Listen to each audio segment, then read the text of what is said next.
Editors Forum has called on political parties to elevate media freedom in the electoral code. This ahead of what's expected to be a highly contested municipal election.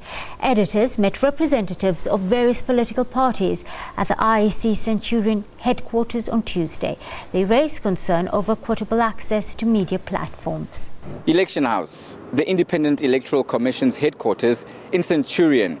This is where the IEC met with officials from the various political parties as well as editors from across South Africa's media landscape to discuss the issue of coverage as well as other pertinent issues ahead of the upcoming municipal elections. An historic gathering. The first time editors, the IEC and political parties meet under one roof ahead of elections.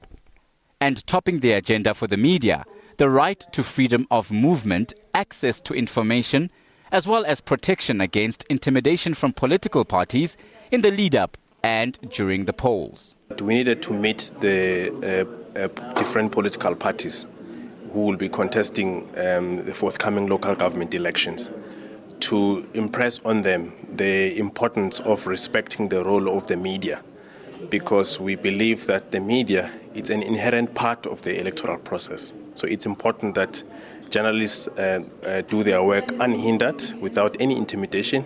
Sanef says political organizations expect the media to give them equal coverage during electioneering.